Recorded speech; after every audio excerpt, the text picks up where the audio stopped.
নমস্কাৰ, মোৰ অন্য এটা ভিডিঅ'লৈ সকলোকে স্বাগতম কৰিছোঁ। আজি মোৰ বিশেষকৈ জন্মদিন।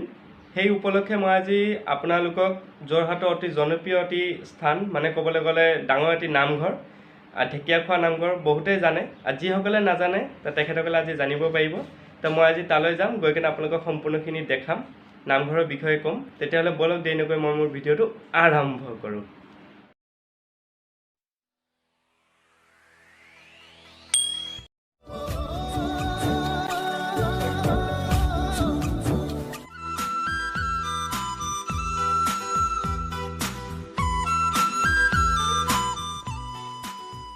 মই আহি পাই গ'লোহি ঢেকীয়াখোৱা নামঘৰ বৰনামঘৰত। এয়া আপোনালোকে চাব পাৰে, মোৰ ওচৰতে আছে।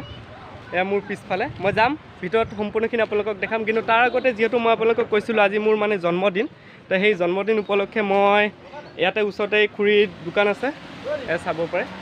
এই খুৰীৰ দোকানৰ পৰা চাকি ধূপ যি লাগে মই ইত্যাদি লৈ লওঁ। লৈ কিনে মই আগতে চাকি ধূপ জ্বলাওঁ, তাৰপিছত আপোনালোকক বৰনামঘৰৰ বিষয়ে ঢেকীয়াখোৱাৰ সম্পূৰ্ণখিনি কৈ আছোঁ।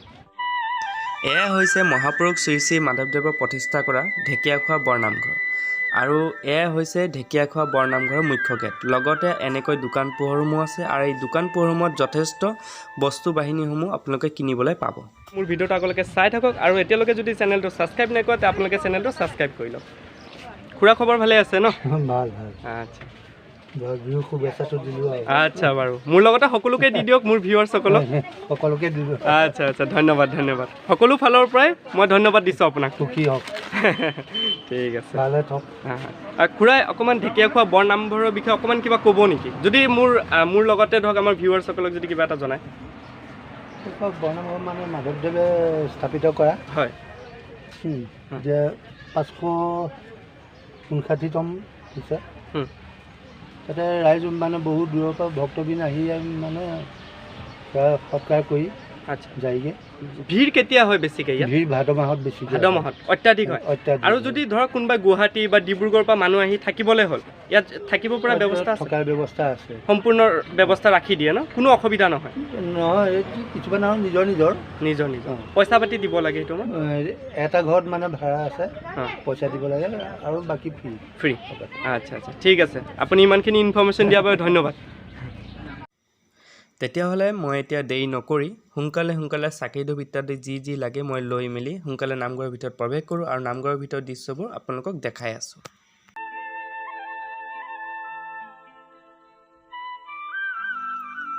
নামঘৰৰ ভিতৰত প্ৰৱেশ কৰিয়ে লেফ্ট ছাইডে আপোনালোকে এনেকৈ জোতা চেণ্ডেল ৰাখিবলগীয়া এটা স্থান দেখিব, আৰু ইয়াৰ লগতে হাত ভৰি ধোৱা এনেকৈ ধুনীয়াকৈ টেপ ইত্যাদি আছে। লগতে এটি জাননী দিছে ইয়াৰ কমিটিৰ ফালৰ পৰা। আপোনালোকে এবাৰ যিসকলে আহিব ইয়াত জাননীটো পঢ়ি ল'ব।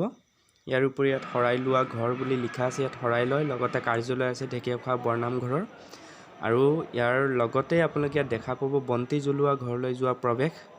এইফালেৰে আমি এনেকৈ বন্তি জ্বলাব যাব লাগিব। আৰু বন্ধুসকল, মোৰ চাকি ধূপ জ্বলোৱা হৈ গ'ল, আৰু মই এবাৰ দেখাই দিছোঁ, চাব পাৰে ভক্তসকলৰ কিমান ভিৰ ইয়াত। তেতিয়াহ'লে আহক দেৰি নকৰি মই নামঘৰৰ বিষয়ে আপোনালোকক সম্পূৰ্ণকৈ জনাই। ঢেকীয়াখোৱা বৰনামঘৰ অসমৰ যোৰহাট নগৰৰ পৰা প্ৰায় 12 কিলোমিটাৰ পূবত অৱস্থিত। লগতে 37 নং ৰাষ্ট্ৰীয় ঘাইপথৰ পৰা প্ৰায় 3.5 কিলোমিটাৰ দূৰত্বত ঢেকীয়াখোৱা গাঁৱত অৱস্থিত। প্ৰবাদ অনুসৰি এই ঠাইত পূৰ্বতে কোনো ধৰণৰ নামঘৰ নাছিলে। এই ঠাইত অকল এহাল বুঢ়া বুঢ়ী ভঙা প্ৰজাহে আছিলে।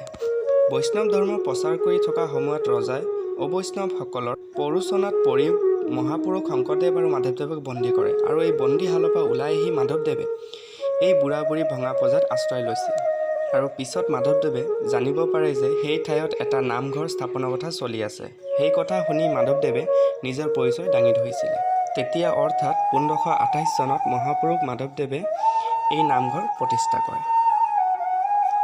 লগতে মাধৱদেৱে সেই স্থানতে এগছি বন্তি জ্বলাইছিল, আৰু সেই বন্তি এতিয়াও জ্বলি আছে। মই এতিয়া আপোনালোকক দেখাম, আৰু এয়া হৈছে সেই বন্তি, চাব পাৰে আপোনালোকে। মই আপোনালোকক এটা কথা জনাওঁ যে এই বন্তি বৰ্তমান এছিয়া বুক অৱ ৰেকৰ্ডৰ উপৰিও ইণ্ডিয়া বুক অৱ ৰেকৰ্ডত দীৰ্ঘতম সময়ৰ বাবে স্বীকৃতি লাভ কৰিছে। ইয়াৰ উপৰিও প্ৰায় সময়তে বিভিন্ন নিউজ পেপাৰত এই বন্তিৰ কথা শুনা দেখা যায়। এইটো হৈছে বন্ধুসকল ঢেকীয়া ফুল।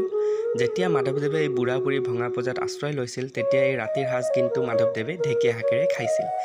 আৰু এই ঢেকীয়া ফুলটো বৰ্তমান দেখিবলৈ বাৰু পোৱা নাযায়, কিন্তু যেতিয়া এই ঢেকীয়া শাকেৰে মাধৱদেৱে ভাত সাজ খাইছিল আৰু তেতিয়া পিছৰ পৰাই এই ঠাইৰ নাম ঢেকীয়াখোৱা হিচাপে পৰিণত হৈ যায়। বন্ধুসকল, এই গছটোলৈ মন কৰিব পাৰে মহাপুৰুষ শ্ৰী শ্ৰী মাধৱদেৱে 1450 শকত ৰোৱা বট বৃক্ষজোপা বুলি লিখা আছে। মানে আমাৰ শ্ৰী শ্ৰী মাধৱদেৱে এই গছসমূহ ৰুইছিলে আৰু গছসমূহ চাব পাৰে কেনেকৈ হৈ আছে। বহুত পুৰণা গছ, আজিলৈকে কটা নাই, বহুতেই ধুনীয়া হৈ আছে। গছবোৰ চাব পাৰে, মোৰ ওচৰৰ পৰা দেখাই দিছোঁ আৰু আমি পঢ়াটো পাইছোঁ এইবোৰৰ বিষয়ে। আপোনালোকে এবাৰ আহক, আহি মেলি এবাৰ চাই যাওক। আৰু বন্ধুসকল, এতিয়া আপোনালোকক দেখাম আমাৰ মাধৱদেৱে শ্ৰী শ্ৰী মাধৱদেৱে যিটো মূৰাত ভৰি ধুইছিলে, সেই ভৰি ধোৱাৰ ইয়াতে ভৰি ধোৱা মূৰাটো আছে, এই পিছফালে আছে। মই আপোনালোকক দেখাম, তাতে ৰাখি থৈছে সেইখিনিটো আছে। তো বলক গৈ কিনে মই আপোনালোকক দেখাই আছোঁ। চাওক না কিমান পুৰণা মূৰা।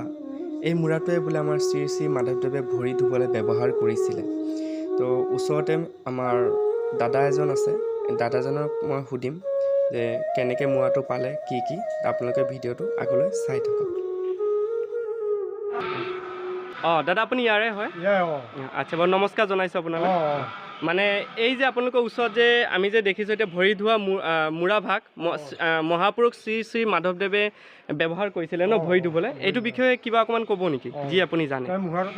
নৈখন আগতে এইফালে আছিলে নহয়, দিহা নৈখন। দিহা নৈখন এইফালে আছে। হয় হয়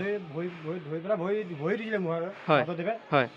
তাৰপৰা দিহা বুঢ়া নামতে নামঘৰটো, হয়, বুঢ়ী নামতে দিহা নৈখন। আচ্ছা আচ্ছা, সেনেকৈ আছিলে। আচ্ছা আচ্ছা, তেতিয়াৰ পৰা এইটো এনেকৈ আপোনালোকে সংৰক্ষণ কৰি থৈছে? এনেকৈ বনাই দিলোঁ, এইখনে পালোঁ, এইখনে বনাই দিছে আৰু। আচ্ছা আচ্ছা, জি পাইছে ন, ঠিক আছে, ধন্যবাদ আপোনালৈ। আৰু সঁচাকৈ এই কথাবোৰ মানে আমি যেতিয়া জানো বা গম পাওঁ বা যেতিয়া কিতাপত পঢ়িছিলোঁ, সঁচাকৈ কথাবিলাক মানে বিশ্বাস নহয়, কিন্তু নহ'লেও কথাবোৰ সত্য। আমাৰ মাধৱদেৱ, আমাৰ শ্ৰী শ্ৰী শংকৰদেৱ সকলোৱে আহিছিলে এটা সময়ত এনেকুৱা কিছুমান জেগাত আহি তেখেতসকলে এনেকুৱা কিছুমান কৰ্ম কৰি থৈ গৈছে, যাৰ ক্ষেত্ৰত আজি আমি সেইবোৰ গুৰুজনাৰ আশীৰ্বাদত আমি এনেকুৱা নামঘৰ বা ইত্যাদি বস্তুবোৰ আমি কি কৰিব পাৰিছোঁ, আজি মানে চাব পাৰিছোঁ। সেইবাবে সকলোৱে আহক নামঘৰত, আহি মেলি চাওক, বহুত ধুনীয়া লাগিব ঢেকীয়াখোৱা নামঘৰ। ইয়াৰ যিখিনি কথা আছিলে মইতো জনালোৱে, পিছতো মই জনাবলৈ চেষ্টা কৰিম। অৱশেষত মহাপুৰুষ মাধৱদেৱে সেই ঠাই ত্যাগ কৰাৰ পাছত সেই বুঢ়া বুঢ়ীহালৰ হঠাতে মৃত্যু হয়। মৃত্যু হোৱাৰ পিছত গাঁৱৰ ৰাইজে বাঁহৰ নামঘৰ সাজি বুঢ়া নামঘৰ হিচাপে নাম দিয়ে আৰু সেই নামঘৰ বৰ্তমান সময়ত এক আটকধুনীয়া নামঘৰ হিচাপে প্ৰখ্যাত হয় আৰু নাম ঢেকীয়াখোৱা বৰনামঘৰ হিচাপে জনা যায়।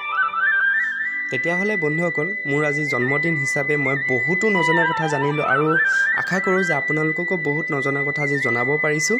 তেতিয়াহ'লে বন্ধুসকল, যদি মোৰ ভিডিঅ'টো চাই ভাল লাগিলে তেতিয়াহ'লে লাইক, শ্বেয়াৰ, কমেণ্ট কৰি দিব আৰু এনেকুৱা ধৰণৰ ভিডিঅ' পাবলৈ মোৰ চেনেলটো আগলৈ ছাবস্ক্ৰাইব কৰি ল'ব। আজিলৈ ইয়াতে ৰাখিছোঁ, বাই বাই।